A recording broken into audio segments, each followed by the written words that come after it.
Gloria Ramirez was on board the flight feeling more than just a little anxious about traveling alone with her baby. As the Boeing 787's engines droned steadily in the background, an unexpected and shocking moment shattered the fragile calm of the first-class cabin. Out of nowhere, a flight attendant by the name of Veronica Palmer, whose reputation for efficiency had always been unquestioned until now, raised her hand in a fit of inexplicable fury and struck Gloria. The resounding smack of skin against skin echoed through the cabin, louder than the hum of the aircraft itself, and sent shockwaves of disbelief among the 26 passengers who sat frozen in their seats. In that heart-stopping instant, Gloria instinctively clutched her 6-month-old daughter, Sophia, even tighter to her chest, as if the tiny bundle of hope could shield her from the storm that was just beginning to unfurl. The sudden, piercing wail of baby Sophia filled the silence, a sound so raw and startling that it seemed to vibrate with the tension that now gripped the cabin. Each cry of distress only fueled the simmering anger within the passengers, who now bore witness to a scene that was far more than a mere lapse in professional conduct. It was a public humiliation, a display of cruelty that hinted at deeper prejudices. Veronica's eyes, once warm and accommodating, had transformed into cold, unyielding mirrors of contempt. It was clear that her action was not just a momentary loss of control, but rather the tip of an iceberg of bias that had long festered beneath the surface. For years, Gloria had silently endured the snide glances and whispered remarks that hinted she did not quite belong among the first-class elite. A subtle, insidious form of racism that targeted her Latina features and unassuming attire. Today, that prejudice had erupted in a violent act that would forever alter the course of her journey. At that very moment, unaware of the brewing storm, James Caldwell, the CEO of Meridian Holdings Group and Gloria's husband, was absorbed in his work just 14 rows ahead in economy class. His eyes were fixed on his laptop as he pored over quarterly reports, deep in thought about the complications surrounding the Sanderson acquisition. To him, the flight was nothing more than a convenient pause between high-stakes corporate decisions, yet fate had other plans. The man who once tenderly kissed Gloria goodbye at the airport security checkpoint, balancing little Sophia on her hip and promising her an evening with his reassuring words, was about to become an unwitting bystander to a tragedy that would shake the very foundation of his professional empire and his personal life.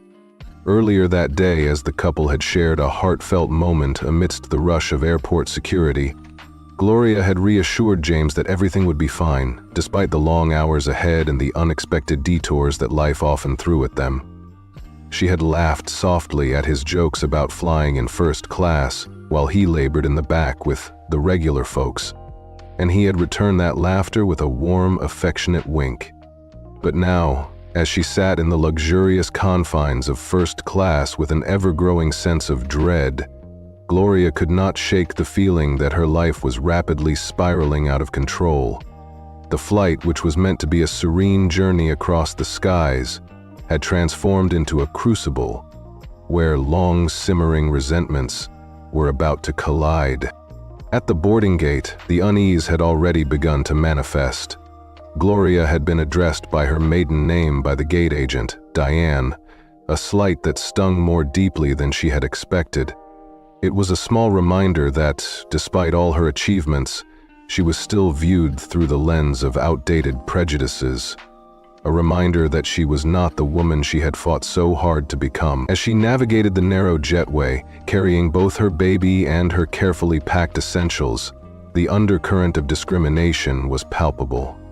Every step felt like a struggle against invisible forces that sought to remind her of her otherness in a world that celebrated conformity. Once aboard, the first encounter with Veronica had given Gloria hope that the flight might still offer some comfort. A genuine smile from another attendant and a reassuring welcome. However, that hope was quickly dashed as Veronica's demeanor shifted the moment she noticed little Sophia. Her glance lingered a moment too long, an unspoken judgment passing between them.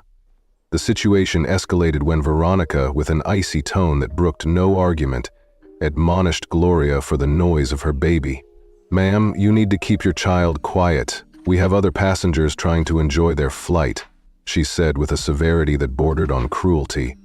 In that moment, the tension between them became palpable, the air thick with a sense of impending retribution.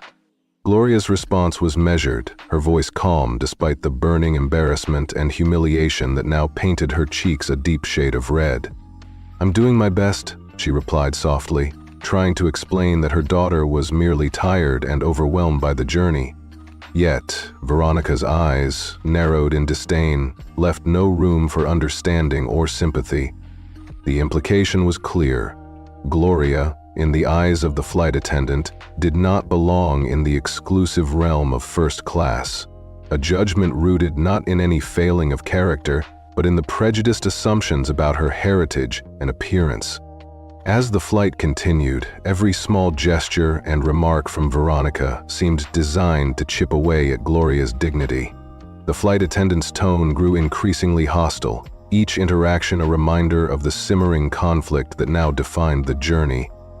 Meanwhile, across the aisle, an older gentleman named Robert offered words of sympathy and gentle advice, reminiscing about the days when his own grandchildren filled the cabin with laughter and mischief. His kind words, however, were but a fragile salve on a wound that was rapidly deepening.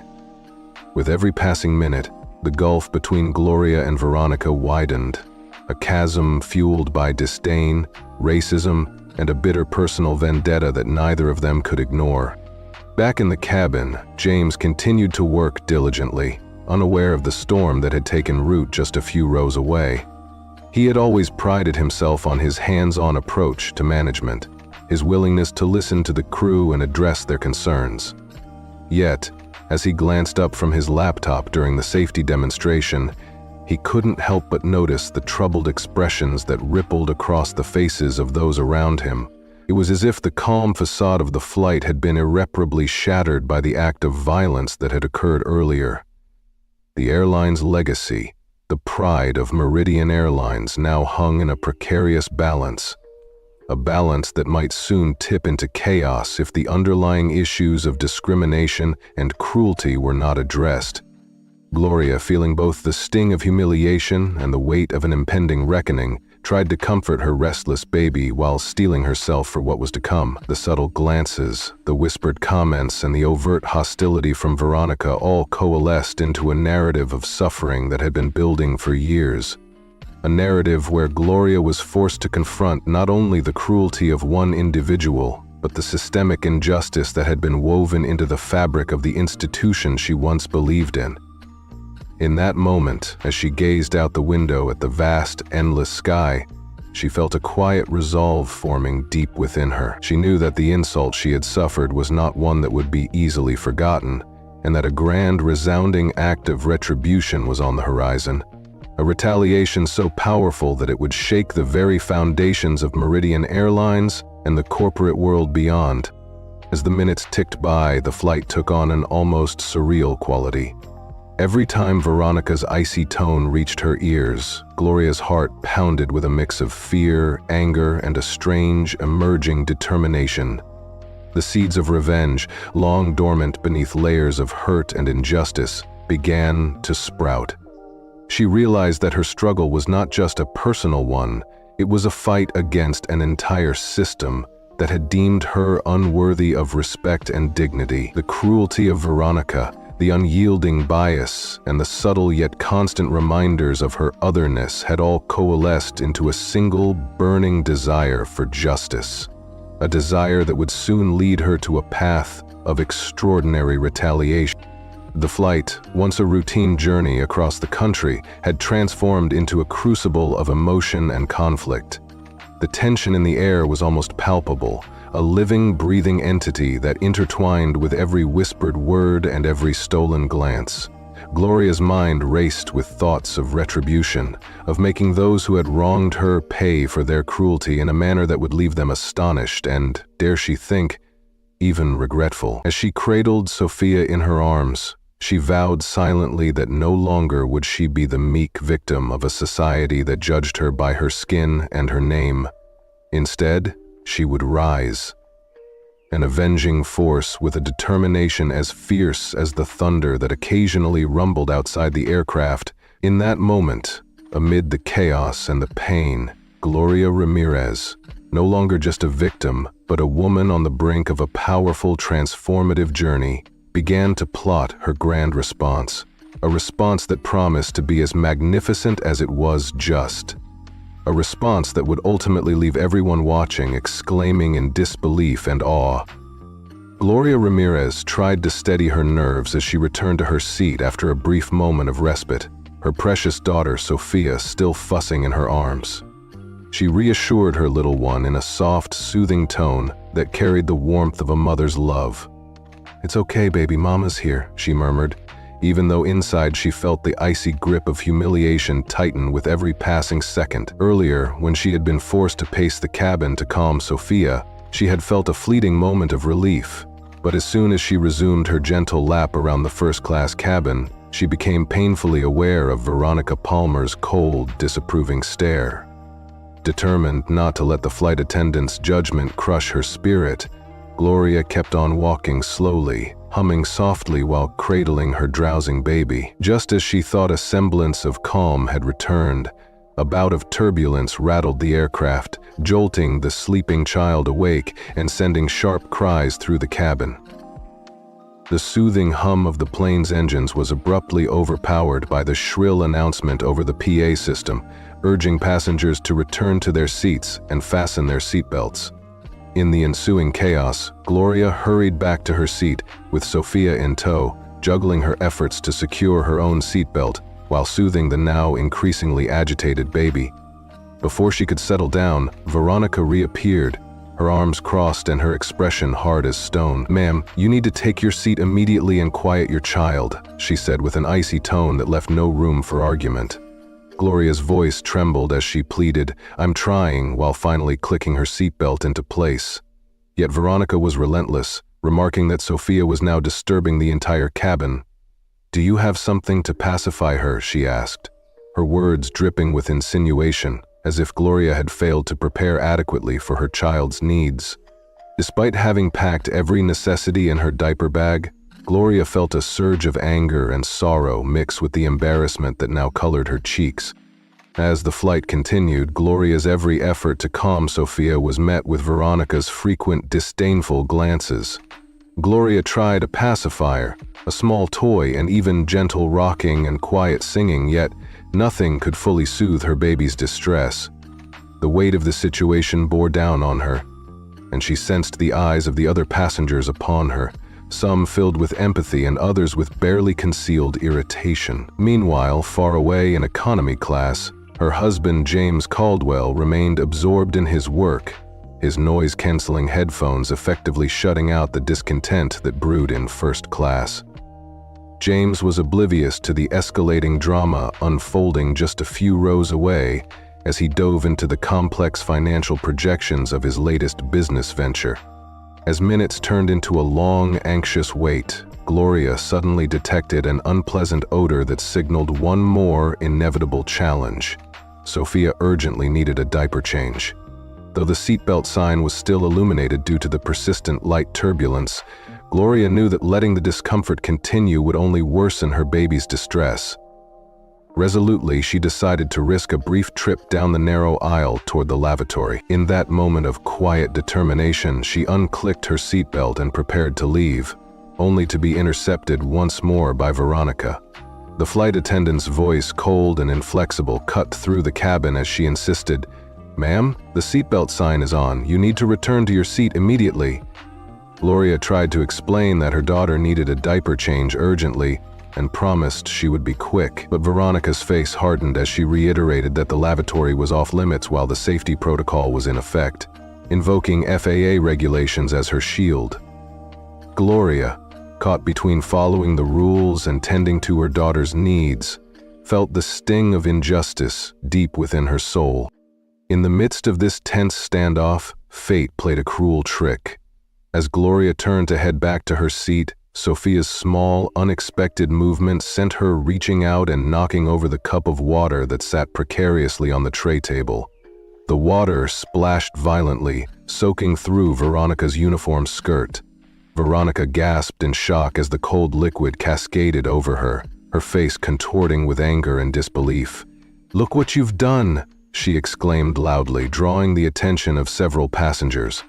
Gloria immediately apologized, her voice trembling with genuine regret as she insisted it was a complete accident. But Veronica, unable to hide her fury, began to dab at her soaked uniform with a napkin, her eyes blazing with indignation as she ordered Gloria to control her child. "This is completely unacceptable behavior," she snapped, her tone laden with accusations that cut deeper than any physical blow. Gloria's frustration, mixed with the pain of being judged so harshly because of her appearance and background, finally bubbled over.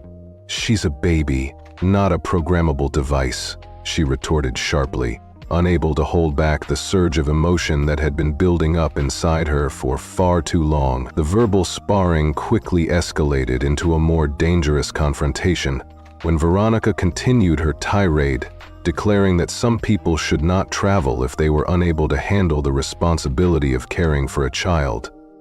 Gloria felt that accusation as a personal attack, one that not only questioned her abilities as a mother, but also smacked of the racial prejudices she had fought against for years. The air in the cabin grew heavy with tension as a small crowd of passengers began to watch the exchange, their eyes shifting between the two women. It was then that Robert, a kind older gentleman seated nearby, rose half to his feet and asked in a gentle yet concerned voice if everything was all right. His question did little to diffuse the situation as Veronica insisted that she was merely enforcing the rules, while Gloria's heart pounded with a mix of anger, hurt, and a profound sense of isolation. In a desperate bid to regain some semblance of calm, Gloria apologized once more for the mishap with Veronica's uniform and expressed her deep regret over the entire sequence of events. However, her words only seemed to infuriate Veronica further, whose voice rose in a crescendo of disdain as she accused Gloria of being inconsiderate and disruptive. Amid the escalating verbal battle, a younger flight attendant named Melissa, wide-eyed with shock and disbelief, arrived on the scene. Melissa's gentle, concerned tone urged Gloria to come with her to a quieter area, away from the prying eyes and growing hostility of the other passengers. With a heavy heart and a face still burning with humiliation from a sharply stinging slap delivered mere moments earlier by Veronica, Gloria allowed herself to be led back to her seat. The slap had struck her cheek with a force that made her stumble, and as she touched the reddened mark, she felt as if her dignity had been stripped away in front of everyone. Passengers murmured in shock as they witnessed the unfolding drama, their eyes reflecting a mixture of disbelief and sorrow. Melissa knelt by Gloria's seat, offering a few ice cubes for her injured cheek and apologizing profusely on behalf of the airline for what had just transpired. Gloria, still in shock and cradling her baby tightly, managed to speak in a low, steady voice that belied the storm raging inside her. "I'm okay, just shocked," she replied, glancing down at Sophia, who was beginning to settle down, though clearly confused by the sudden commotion. With a voice full of quiet determination, Gloria mentioned that her husband, James Caldwell, was in economy, unaware of the catastrophe unfolding around her. Melissa, now fully committed to ensuring Gloria's well-being, promised to find James and inform him of the incident immediately, even as the weight of the confrontation pressed down on everyone in the cabin. Throughout the ordeal, the air had grown thick with a mix of fear, indignation, and the unmistakable scent of long-held injustice. Gloria could no longer ignore the reality that the cruelty inflicted by Veronica was not merely a lapse in customer service, but a reflection of deep-seated prejudices that had haunted her every step. As she sat back in her seat, still cradling her baby and staring blankly at the overhead compartment, a quiet resolve began to form in her heart. The shame and humiliation she had suffered were not the end of her story, but the catalyst for a dramatic transformation. A transformation that would see her rise above the injustice and exact a retribution so powerful that it would leave onlookers in awe. Even in the midst of chaos and pain, As the murmurs of discontent rippled through the cabin and the frightened cries of a child underscored the tragedy of the moment, Gloria Ramirez vowed that this would not be her last stand. She would not be defined by the cruelty of a single individual or the systemic racism that had long sought to undermine her dignity. With every tear that glistened in her eyes and every breath that steadied her resolve, she knew that the time for silent suffering was over. The injustice that had been inflicted on her would soon be met with a retribution so grand and resounding that it would shake the very foundations of Meridian Airlines and the corporate world it served. As the plane continued its journey, the events of the past minutes replayed in Gloria's mind like a bitter reminder of the obstacles she had been forced to endure. But with that painful recollection came also the promise of a new beginning. A promise that she would transform her suffering into strength, her humiliation into a rallying cry for justice. In that moment, as she watched Veronica retreat down the aisle with her head bowed in defeat and her fellow passengers exchanged uneasy glances, Gloria Ramirez silently vowed that her next move would be one that no one would ever forget. It was a move that would not only restore her dignity, but also challenge the deeply rooted prejudice that had cost her so much. And in that determination lay the spark of a revolution, one that would echo far beyond the confines of a single flight, leaving everyone who witnessed it saying in astonishment, "Wow, that's truly something." Gloria Ramirez had always prided herself on her resilience, but nothing could have prepared her for the ordeal of that fateful flight. As the Boeing 787 soared through the sky, the hum of its engines became a mere backdrop to a drama that would change everything for her. Earlier that day, when a surly flight attendant named Veronica Palmer had struck her in a moment of unbridled anger, Gloria had clutched her 6-month-old daughter, Sophia, tightly, as if her small body could somehow shield her from the assault. The slap had echoed through the cabin, a sound so jarring it silenced every passenger, and it was soon followed by Sophia's heart-wrenching cry.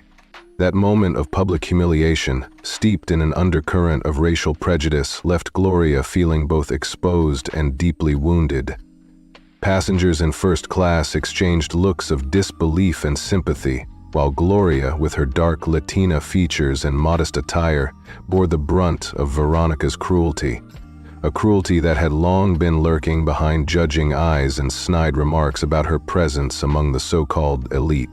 After that shocking moment, Gloria tried to regain some semblance of dignity by following advice from a kindly older gentleman named Robert, who had spoken with genuine concern as he offered her water and a soft blanket for little Sophia. Yet every step she took down the narrow aisle was met with Veronica's cold stare and condescending tone. Gloria had attempted to soothe Sophia by gently pacing the cabin, humming softly as her baby's eyelids drooped. But just as a brief calm had settled, turbulence shook the plane and startled Sophia awake, igniting fresh waves of cries. In the chaos that ensued, the flight attendant's harsh orders rang out as she demanded that Gloria return to her seat immediately, despite the obvious distress of her baby. With a trembling voice, Gloria complied, fastening her seatbelt as best she could, while desperately trying to calm Sophia, whose wails now pierced the already tense atmosphere. Veronica's presence was relentless. The moment Gloria fumbled with her seatbelt and reached for a pacifier from her diaper bag, Veronica's icy voice sliced through the commotion. She sneered and accused Gloria of being unprepared, of disturbing the peace of the flight with a crying infant.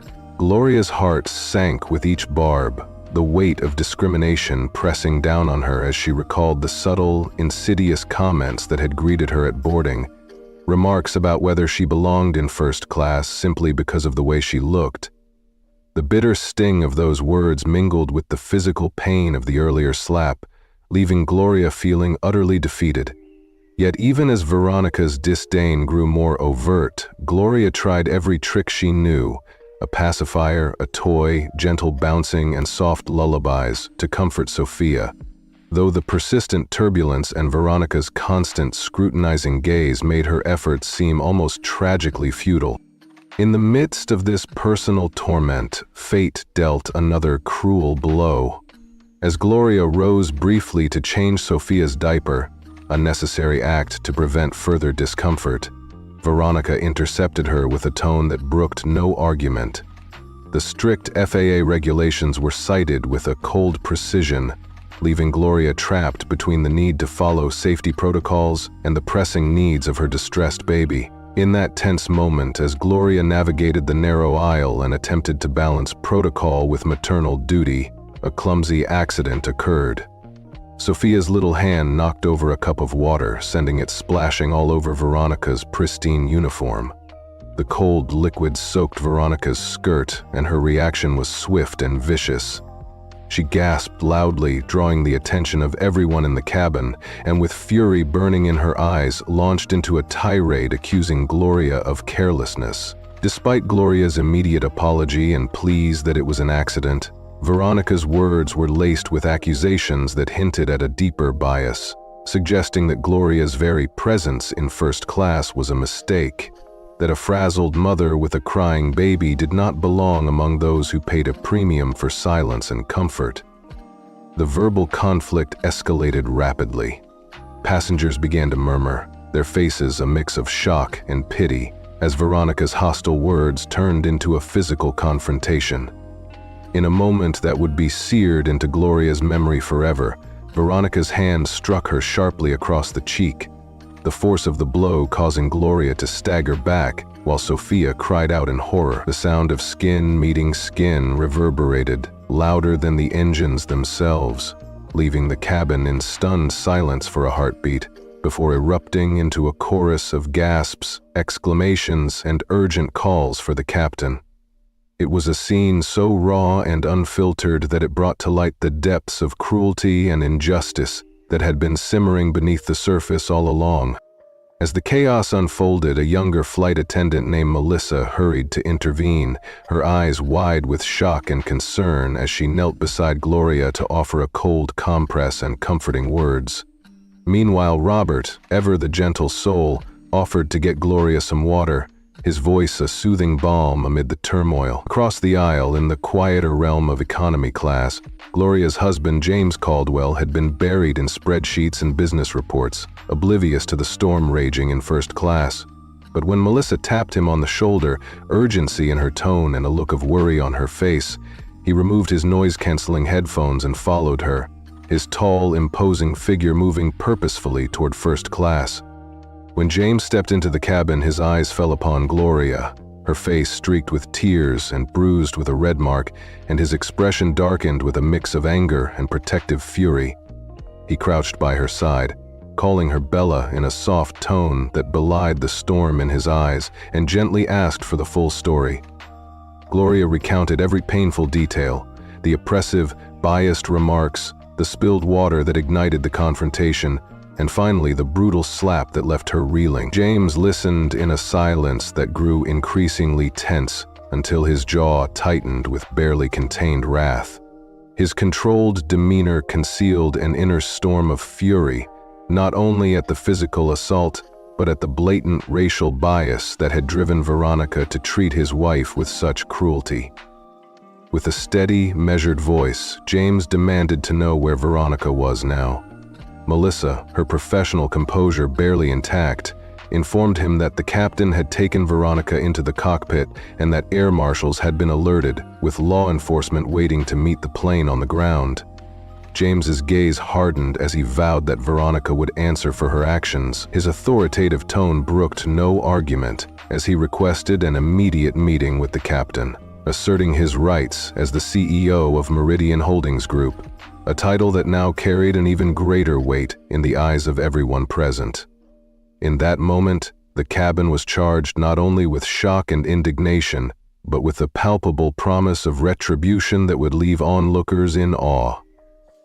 As James sat beside Gloria, gently taking her free hand and offering reassurances that they would get through this together, the air of quiet resolve began to replace the earlier chaos. He tenderly inspected the red mark on her cheek, his voice soft but resolute as he reminded her that no one should have to endure such indignity, regardless of their background or circumstance. The conversation soon turned to the systemic issues at play, the deep-seated biases that allowed someone like Veronica to wield her power so recklessly, and the urgent need for change not just for Gloria, but for all those who had been made to feel unwelcome in spaces meant for luxury and comfort. As the remainder of the flight wore on, James and Gloria shared quiet moments, holding each other's hands and comforting little Sophia, who, exhausted by the day's events, finally drifted into a deep, peaceful sleep.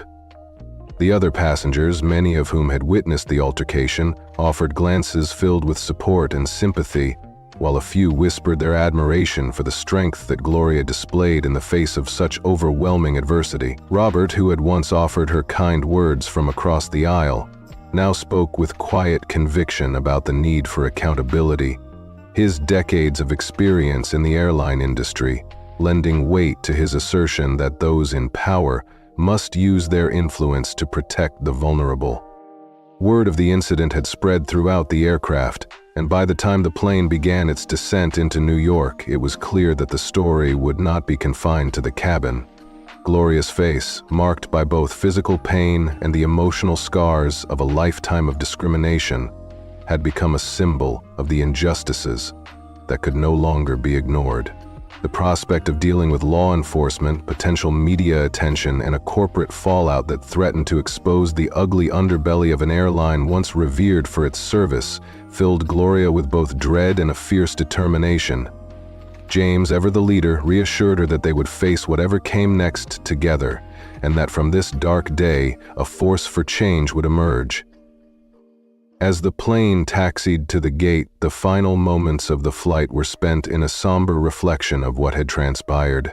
Melissa returned one last time with a message from the captain, who extended his sincere apologies and promised that a full investigation would be launched. In a hushed conversation, James affirmed that he would demand a complete explanation of how such a disgraceful act could occur on one of their flights.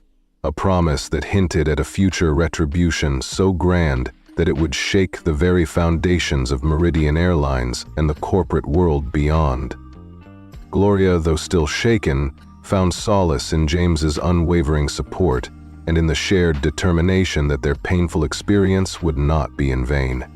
When the aircraft finally landed and the passengers began to disembark, the storm of emotions that had brewed in the cabin gave way to a sense of resolve.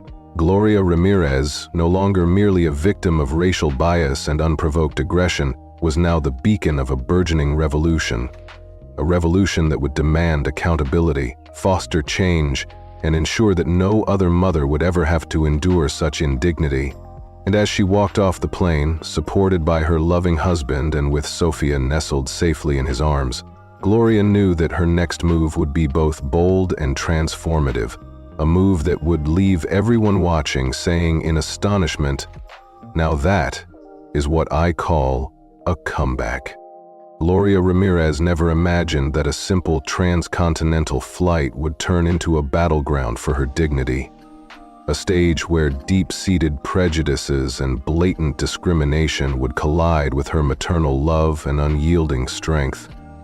As her Boeing 787 touched down at JFK International Airport, the events that had unfolded in the cabin were still echoing in her mind. Earlier in the flight, a vicious confrontation had erupted in first class when a flight attendant named Veronica Palmer, fueled by an attitude that bordered on outright racism, had struck her in a moment of uncontrolled anger. Veronica's hand had lashed out, delivering a slap that reverberated louder than the aircraft's engines, leaving Gloria reeling in shock, while her precious 6-month-old daughter, Sophia, wailed in terror. The brutal act was not simply a matter of poor service. It was a manifestation of an ingrained bias that seemed to say, Gloria, with her modest attire and dark Latina features, did not belong in the upscale sanctuary of first class. In the aftermath, as the passengers watched in disbelief and whispered their condolences, Gloria clung tightly to Sophia, each cry of her baby intensifying the sense of humiliation and despair.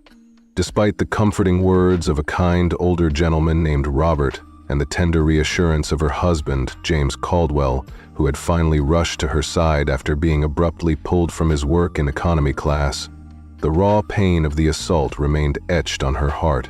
James, tall at 6'2" with a commanding presence, had listened with quiet fury as Gloria recounted the series of events. The subtle sneers at boarding, the dismissive tone when she attempted to calm Sophia during turbulence, and finally the humiliating blow that shattered her composure. After the slap, as the first-class cabin was thrown into chaos, Veronica was quickly removed from duty and escorted to a separate area for questioning. Yet, even as the cabin crew and passengers scrambled to restore order, the damage had been done. Passengers offered sympathetic glances and whispered words of support, while the memory of Veronica's demeaning words, implying that a frazzled mother with a crying baby did not belong among those who paid for a premium experience, continued to haunt Gloria. When Veronica's outburst had escalated into a full-blown altercation, culminating in that unforgettable slap, it had been the breaking point for a woman who had long borne the burden of subtle prejudice and microaggressions. The tension in the cabin persisted as the flight finally landed.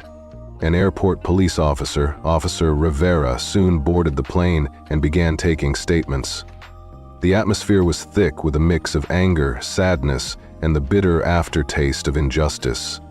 Officer Rivera addressed Gloria formally, referring to her as Mrs. Reyes Caldwell, and asked her to recount every detail of the incident. With a trembling voice but steely determination, Gloria described how Veronica had sneered at her, questioned whether she truly belonged in first class, and, after a series of escalating exchanges that left her desperate to calm Sophia, had struck her when a spilled cup of water had ignited the confrontation.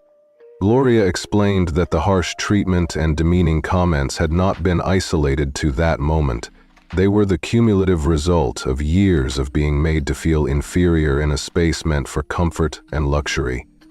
It was as if every small slight and every cold glance had been building toward this violent eruption. Officer Rivera listened intently, nodding as he made careful notes. He asked if she believed that racial bias had influenced Veronica's behavior. Gloria hesitated only briefly before admitting that while she could not read minds, the tone and choice of words left her with an unmistakable feeling of being judged, not for her behavior, but for her very appearance. While Gloria sat in the privacy of an executive lounge specially arranged for her by Meridian Airlines, Evelyn Winters, the VP of Customer Experience, expressed the airline's profound apologies for what had happened. Evelyn's tone was measured and contrite, as she promised that the matter would be thoroughly investigated and that steps would be taken to ensure such an incident never happened again. James, however, was already a picture of controlled rage. He had accompanied Gloria into the lounge, his presence both protective and determined. When Officer Rivera inquired whether Gloria wished to press charges for the assault, her response was tinged with sadness. She did not want to see anyone's life ruined, yet she insisted that accountability was necessary for the sake of all the passengers who might one day be subjected to similar indignities. James's stern expression and his measured tone reminded everyone present that this was not just a personal matter. The incident had far-reaching implications for the airline's reputation and the corporate culture that had allowed such behavior to fester. Even as Gloria recounted the series of events, the spilled water, the relentless verbal abuse, and finally the shocking physical assault, James's eyes burned with a mix of protective fury and the resolve to make sure that justice was not just a personal retribution, but a systemic change. He made it clear that while he understood Gloria's reluctance to press charges immediately, he would insist on a thorough investigation and a full explanation from the airline's highest echelons. In the private room of the executive lounge, where soft lighting and comfortable seating provided a stark contrast to the harsh fluorescent glare of the airplane cabin, Gloria allowed herself a moment of vulnerability. She leaned back against the plush couch, her eyes closing briefly as the adrenaline of the ordeal began to ebb away, leaving behind a heavy fatigue and a burning need for justice. James sat beside her, gently taking her hand in his voice soft yet unwavering as he asked how she was truly feeling. "Tired, frustrated, and still in shock," she admitted quietly.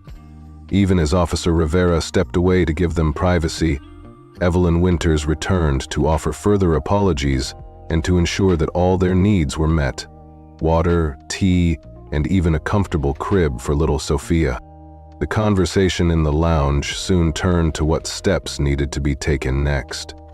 James's authoritative yet measured tone made it clear that he expected a full investigation and that he would not allow such blatant misconduct to go unpunished.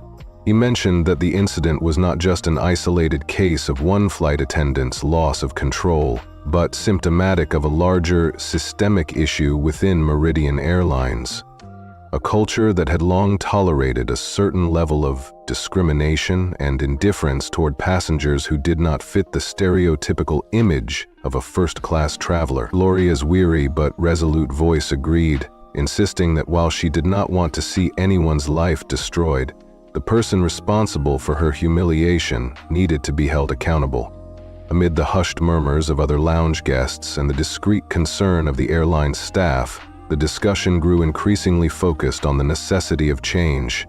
James emphasized that his role as CEO of Meridian Holdings Group came with the responsibility of not only leading a successful enterprise, but also ensuring that the company's values of respect and fairness were upheld.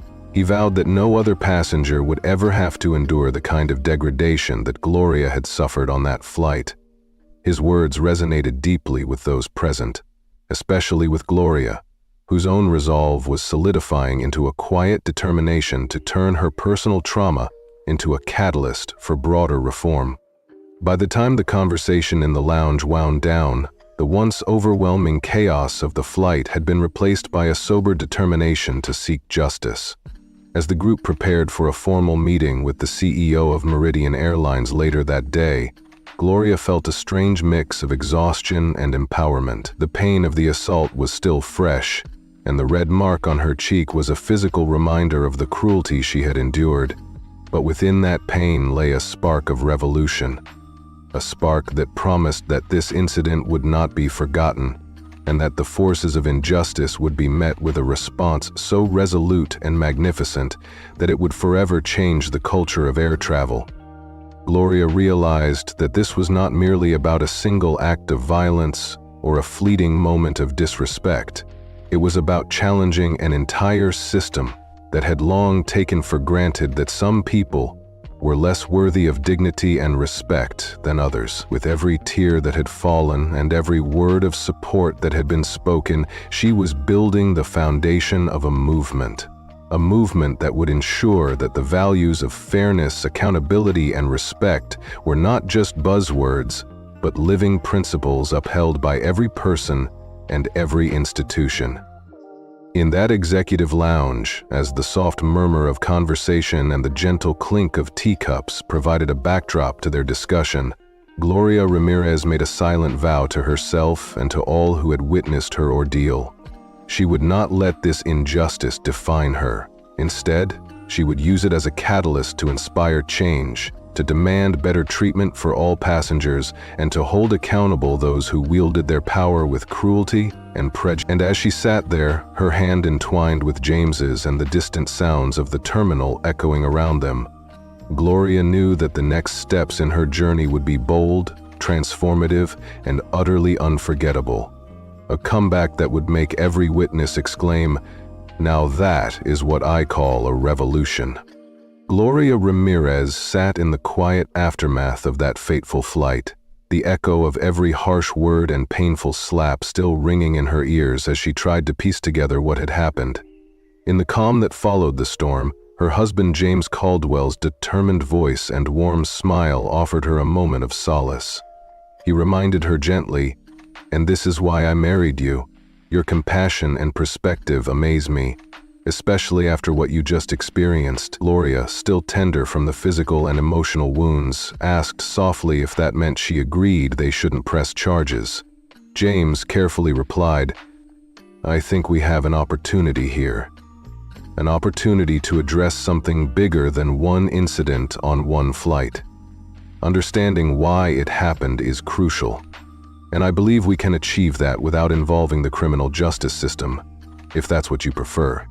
Gloria's eyes, tired yet resolute, met his as she considered his words. "What are you thinking?" she asked, noticing the determined glint in his eyes. James leaned in and said, "I'm thinking that tomorrow I'm going to have a very interesting conversation with Marcus Bennett about the culture of his airline.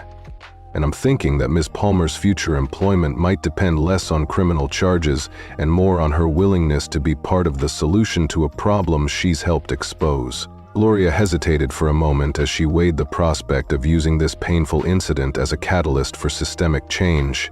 "You want to use this as a catalyst for change," she said slowly. "With your permission, what if, instead of punishment alone, we focus on education, on creating systemic change within the airline's culture? Ms. Palmer's actions were inexcusable, but perhaps they point to deeper issues that need addressing."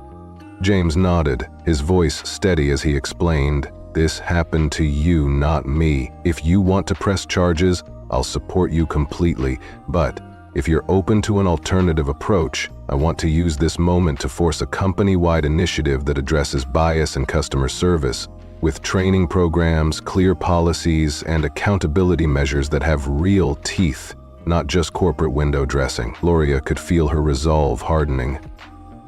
"Restorative justice rather than purely punitive measures," she mused. "I like that approach," James replied, though he added that they still had time to think it through. "For now, let's focus on getting you and Sophia home and rested," he said, as a soft knock at the lounge door interrupted them. Evelyn Winters, the courteous VP of Customer Experience for Meridian Airlines, stepped in with a calm announcement. "Mr. Caldwell, Mrs. Reyes Caldwell, our car service is ready whenever you'd like to depart. Your luggage has been retrieved from the aircraft and is already loaded. The driver will take you directly to your home or any other destination you prefer." James replied with gratitude. "Thank you, Ms. Winters. We appreciate the arrangement." Evelyn then added, almost hesitantly, "I've also been asked to inform you that Marcus Bennett would like to meet with you tomorrow morning at your convenience.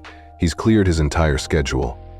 Exchanging a meaningful glance, James and Gloria silently agreed that 10 o'clock at his office would be ideal, with a request for Bennett to bring his head of HR. And, before leaving, Gloria's voice grew quiet but firm as she addressed Evelyn. "I'd like Ms. Palmer to be there as well." Evelyn appeared truly startled at first, questioning, "Ms. Palmer, are you sure about that?" Gloria clarified, "Not as a condition of anything, but as an opportunity. Please extend the invitation and make it clear that it's her choice whether to attend." With that instruction, Evelyn nodded and left, leaving James to look at Gloria with a mixture of surprise and admiration. "You want to face her again," he remarked softly. "If we're serious about this being about change rather than punishment, then yes," Gloria replied. "I want to hear what she has to say when she's not in the heat of the moment, and I want her to see me, really see me as a person, not just an inconvenience or a stereotype." James shook his head in wonder and said, "Have I told you lately that you're remarkable?" Gloria managed a genuine smile for the first time since the incident, replying, "Not since this morning, but I wouldn't mind hearing it again." Leaning in, James kissed her gently, assuring her that whatever happened tomorrow, they would face it together. As they prepared to leave the lounge, carefully gathering their belongings and gently cradling a still sleeping Sophia, Gloria found herself reflecting on what Robert had said earlier on the plane about positions of influence coming with responsibility. Perhaps this painful experience was an opportunity to use that influence for something truly meaningful, to transform an ugly incident into the catalyst for positive change that would ripple throughout the company and beyond. The following morning arrived with the crisp clarity of early autumn in New York. Gloria stood before the mirror in their Upper East Side apartment, carefully applying concealer to the faint yellowish mark that remained on her cheek. Despite the exhaustion that had settled over her, James appeared behind her in his tailored suit, his expression more serious than usual as he said, "You don't have to come today if you're not feeling up to it. I can handle the meeting." Gloria turned and met his eyes, determined. "I know you could, but I want to be there. This started with me, and I should be part of where it goes next." Nodding, James consented while Sophia's nanny arrived early, having already settled the baby in the playroom. "Good," Gloria said with relief, returning to the mirror to apply a final touch of makeup as she rehearsed in her mind what she wanted to say. "I've been thinking about what I want to say today, not just to Veronica but to the executives as well," she confided to James, who raised an eyebrow in silent encouragement. "This isn't just about one flight attendant losing her temper," Gloria continued. "It's about why she felt comfortable directing that temper specifically at me, why the subtle hostility began the moment she saw me in first class with a baby." James observed approvingly, "You're going to address the underlying bias directly." Gloria nodded, her voice growing firmer. "Yes, someone needs to, and I'm in a unique position to do it. I experienced it firsthand, and I also happen to be married to the man who can actually mandate change throughout the company." James smiled with a powerful combination of authority and tenderness. "Just remember, this is about creating sustainable change, not just delivering consequences. We want them to be partners in the solution, not just accept a decree from above." Gloria agreed. "Trust me, I've thought this through." By 9:45 that morning, they had arrived at the Meridian Holdings Group headquarters in Midtown, a sleek, modern building that housed not only Meridian Airlines but several other transportation and logistics businesses under its wing. As they entered the executive floor, James's assistant Andrea greeted them warmly. "Good morning, Mr. Caldwell, Mrs. Reyes Caldwell," she said professionally. Though Gloria noticed a curious glance at her still fresh mark, it was clear that news of the incident had already circulated through corporate headquarters. Andrea informed them that everyone was assembled in the main conference room, including Ms. Palmer, who had arrived about 20 minutes earlier with her union representative. James nodded as Andrea explained, "Meridian's general counsel is present as you requested, along with Mr. Bennett, Ms. Chen from HR, and Mr. Donovan from Training and Development." "Perfect," James said, and they proceeded into the conference room where a palpable silence fell as soon as they entered. At the large oval table sat Marcus Bennett, the airline's CEO, a distinguished man in his late 50s, Helen Chen, the head of HR, Thomas Donovan, the VP of Training, and Richard Weber, the general counsel, impassively watching every move. At the far end of the table, Veronica Palmer, still in her Meridian uniform but lacking the customary wings pin, sat with her stern-faced union representative by her side. Her eyes widened when she saw Gloria, but then immediately dropped to the table in defeat. James greeted everyone with a neutral yet authoritative tone. "Good morning," Marcus Bennett began. "Mrs. Caldwell, Mrs. Reyes Caldwell, first, let me express my personal apologies for the inexcusable incident that occurred yesterday," James replied. "I'm glad to hear that, Marcus, but before we begin, I want to clarify the purpose of this meeting. We're not here to relitigate what happened. The facts are not in dispute. What we are here to discuss is why it happened, and what we're going to do to ensure it never happens again." The union representative, a stern woman with steel gray hair, leaned forward and said, "If I may, Mr. Caldwell, my client understands the severity of her actions and is prepared to accept appropriate disciplinary measures. However, I must emphasize that Ms. Palmer has a 15-year record of exemplary service, with only 2 minor incidents previously noted in her file." Gloria interjected quietly for the first time. "And what were those incidents?" The representative hesitated, then replied, "I don't believe those are relevant to the current situation." Gloria countered, "I believe they may be, especially if they involved interactions with passengers that suggested a pattern of behavior." As Helen Chen from HR began to speak, the room held its breath, and Gloria knew this was the moment to demand accountability, not just for herself, but for every passenger who had ever been made to feel inferior. In that tense conference room, as voices rose and fell and every word was weighed with the promise of sweeping change, Gloria Ramirez stood as a symbol of resilience against a system marred by bias and cruelty. Her measured, heartfelt questions and firm insistence on addressing the underlying issues of prejudice struck a chord with everyone present. With James's steadfast support and the looming possibility of a company-wide initiative to eradicate discriminatory practices, Gloria made it abundantly clear that this was about more than just one woman's pain. It was about transforming the very culture of Meridian Airlines so that no other passenger would ever be subjected to the indignities she had endured. And as the meeting progressed, with every nod and every thoughtful silence from the executives, it became evident that Gloria's call for change was not only necessary, but long overdue. Gloria Ramirez listened intently as the room grew silent and the details of Veronica Palmer's past emerged. One crew member recalled a scheduling dispute from 5 years ago, while another mentioned a customer complaint about rudeness 3 years back that had been investigated but ultimately left unresolved because the passenger declined further contact. When Gloria asked, with a steady voice tinged by pain, whether that complaint involved a passenger from a minority background, the heavy silence that followed spoke volumes. "I see," Gloria said softly, her eyes not leaving the faces gathered around the oval table. James Caldwell, her steadfast husband, nodded in agreement as he added, "Let's be direct here. My wife believes, and the evidence suggests, that racial bias played a role in how Ms. Palmer treated her from the moment she boarded with our daughter. That bias created a foundation of hostility that eventually escalated to physical assault."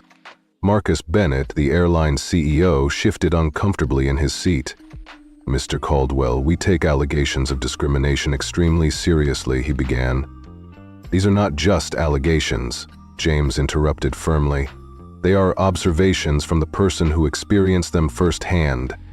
And I'm not interested in corporate platitudes about taking things seriously. I'm interested in concrete actions." An uncomfortable hush settled over the room as all eyes turned to Veronica Palmer. Finally, with trembling determination, Veronica looked up and said, "May I speak?" Her voice was barely above a whisper, and every person in the room was focused on her.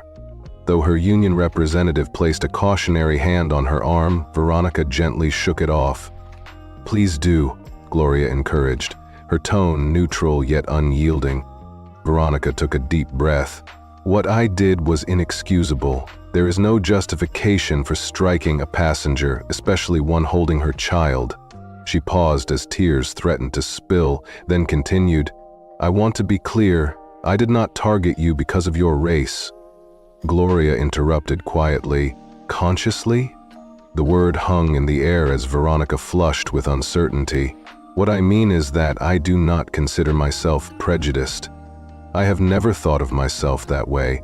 Few people do." Gloria's voice rose with controlled intensity as she replied, "Yet from the moment I boarded with my daughter, there was a different quality to your interactions with me compared to other passengers.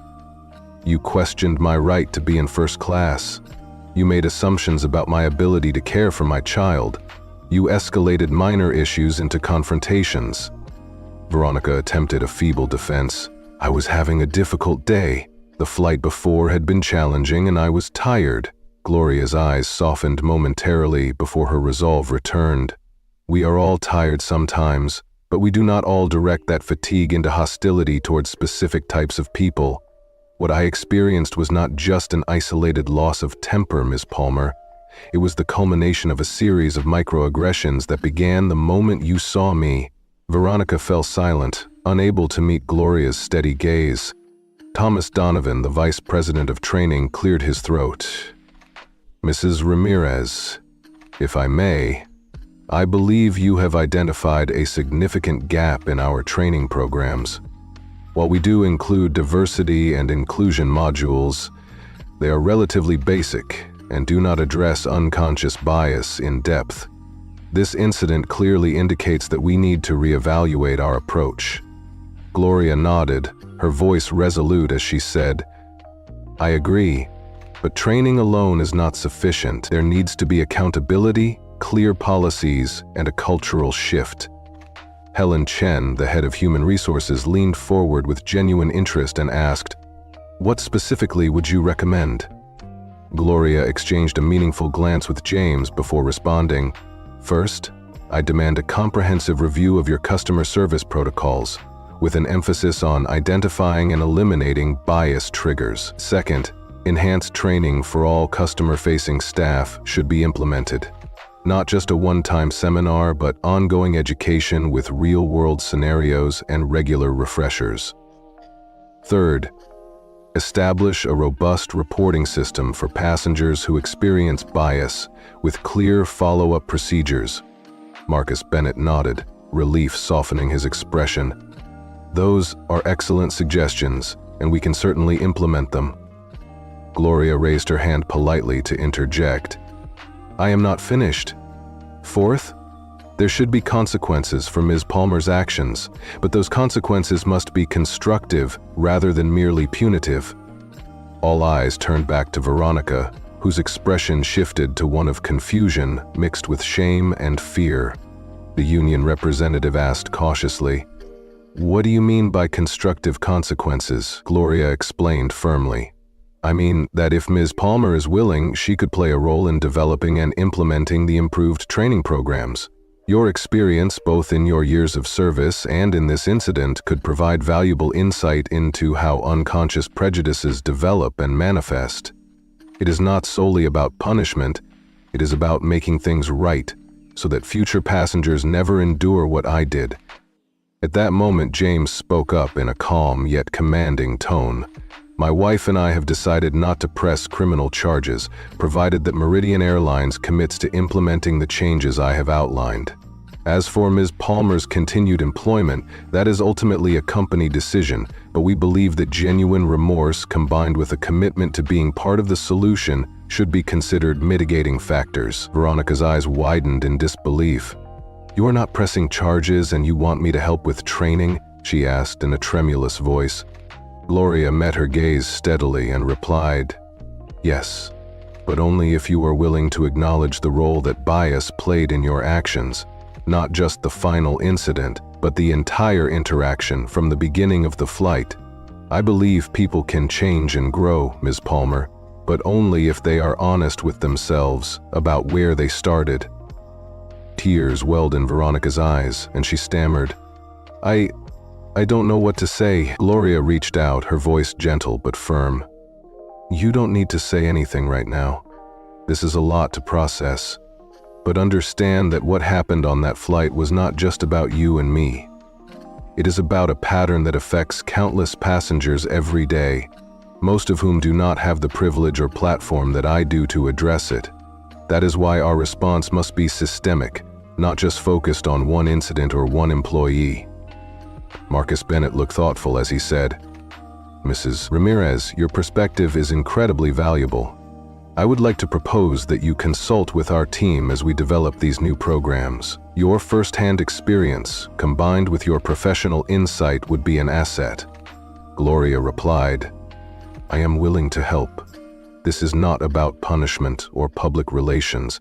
It is about creating meaningful change." James nodded in agreement and added, "I expect detailed proposals for training and policy changes within 2 weeks, and I want regular updates on the implementation." Turning his attention back to Veronica, Marcus Bennett said quietly, "Ms. Palmer, you have a decision to make about your role in this process. I suggest you take some time to consider it carefully." The meeting concluded with firm handshakes and assurances from the Meridian executives. As the room began to empty, Veronica approached Gloria hesitantly. "Mrs. Ramirez," she began in an unsteady voice, "I know an apology is not enough, but I am truly sorry, not just for striking you, but for everything that led up to it. I have never seen my behavior in this light before, and it is very uncomfortable to confront." Gloria regarded her thoughtfully and replied, "Uncomfortable is where growth begins, Ms. Palmer. What matters now is what you do with that discomfort. Think of it as an opportunity to change, not only for yourself, but for others who might be affected by similar biases. Veronica nodded slowly, a spark of determination mingling with her tears. "I want to be part of fixing this, if you'll allow it," she said softly. Gloria replied, "It is not about my permission, it is about your commitment to change for yourself and for those who suffer because of such biases. Consider it carefully and let Mr. Donovan know your decision." As James and Gloria left the conference room, he squeezed her hand gently and whispered, "You were magnificent in there. Firm but compassionate, a rare combination." Gloria smiled wearily, thinking of the lesson she hoped to one day share with their daughter Sophia, that when faced with injustice, they chose to create change rather than simply seek punishment. James added, "And speaking of Sophia, let's go home to her. I think we've done enough corporate transformation for one day." As they stepped into the elevator, Gloria reflected on the long and painful journey that had begun with a shocking act of violence and discrimination. Though the sting of the slap and the humiliating ordeal would always be a part of her past, it had also ignited a spark for revolution. A revolution that promised to transform not only Meridian Airlines, but the very fabric of customer service in the industry. In the weeks that followed, true to their word, the Meridian executives developed comprehensive proposals for enhanced training, revised policies, and new reporting systems. Gloria worked closely with them, lending her perspective as both a victim of bias and a determined advocate for change. To everyone's surprise, Veronica Palmer stepped forward to participate in the process. After a 30-day suspension and an intensive bias awareness program, she joined the team developing the new training materials, openly sharing how unconscious prejudices had colored her perceptions, and how that fateful incident forced her to confront parts of herself she had long ignored. 3 months later, Gloria found herself standing beside Veronica in a Meridian Airlines training facility, addressing a group of flight attendants about the new bias awareness program.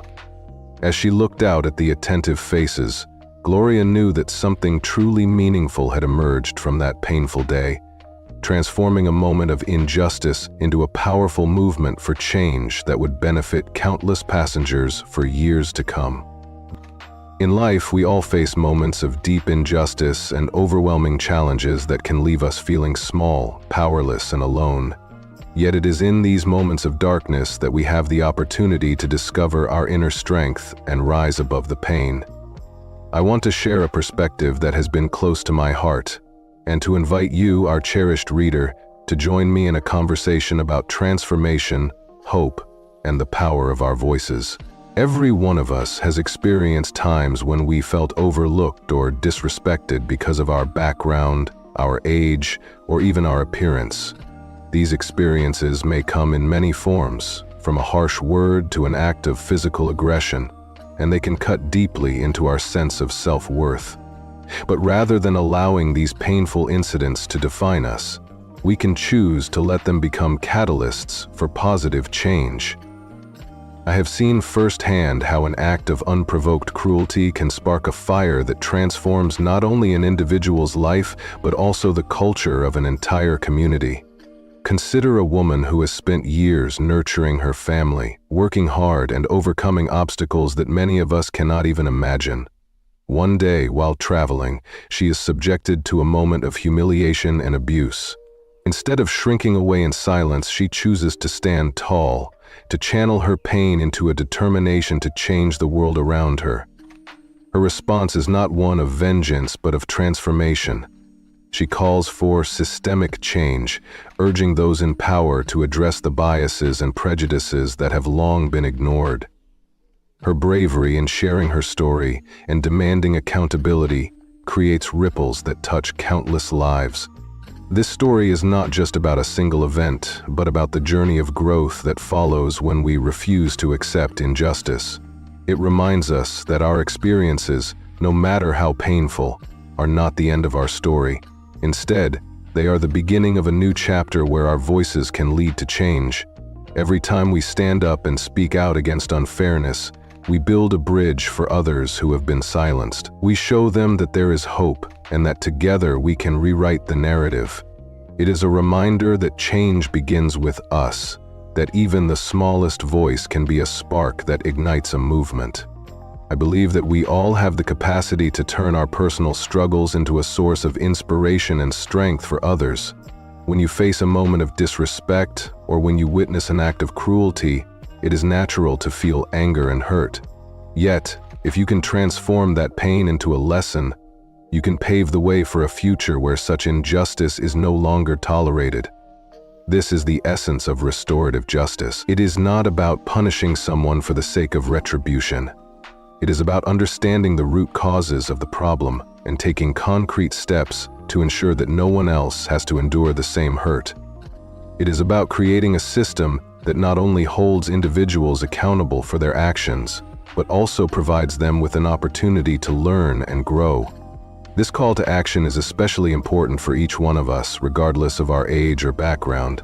For those of you who are 65 years old or older, you have accumulated a wealth of wisdom through decades of experience. You have seen the world change in many ways, and you know that progress is not always a straight line. You understand that every generation faces its own challenges, and you have the power to influence change in ways that younger people may not yet fully appreciate. Your voice matters, and your experience is invaluable. By sharing your stories and supporting initiatives that aim to create a fairer and more compassionate society, you contribute to a legacy of resilience and hope. Imagine a world where every time someone is treated unfairly because of who they are, they have the courage to speak up and demand change. Picture a community where the wisdom of experience is valued, where every comment and every suggestion contributes to a collective effort to improve our society. This is not a distant dream, but a tangible goal that we can achieve if we come together. When we share our experiences and learn from one another, we build a network of support that can overcome even the most deeply rooted prejudices. It is a call to action that encourages us to leave behind our apathy and embrace the challenge of creating a better future. I invite you to reflect on your own experiences and to consider the ways in which you have overcome adversity. Think about the moments when you chose to rise above the negativity, when you transformed a painful incident into an opportunity for growth. Your story, no matter how small it may seem, has the power to inspire others. It reminds us that we are not defined by the hardships we face, but by the strength we show in overcoming them. Every challenge we endure is a chance to learn, to grow, and to contribute to a better tomorrow. Now, I want to hear from you. What experiences have shaped your understanding of injustice? How have you turned moments of hardship into opportunities for growth? I encourage you to share your thoughts and reflections in the comments below. Let us create a space where your stories and insights can help light the way for others. Your support and your voice matter in this collective effort to build a community founded on respect, compassion, and accountability. As we move forward together, let us remember that change is a journey that begins with a single step. Every act of speaking out against discrimination, every effort to hold institutions accountable, and every story shared in the name of justice adds up to a movement that cannot be ignored. In a world where bias and inequality often seem insurmountable, your courage to speak out is the spark that can ignite transformative change. I am inspired by your resilience and by the possibility of a future where our experiences lead not to bitterness, but to a commitment to make the world a better place. So, if you have a story to share, if you have words of encouragement or ideas about how we can create a more just society, please comment below. Your participation in this conversation is not only welcome but essential. Let us use our collective voices to turn the tide against injustice. Together, we can transform even the darkest moments into beacons of hope and progress. Thank you for being a part of this journey. Your voice matters, your experience is valuable, and together we can build a future defined not by the pain of the past, but by the promise of a brighter, more equitable tomorrow.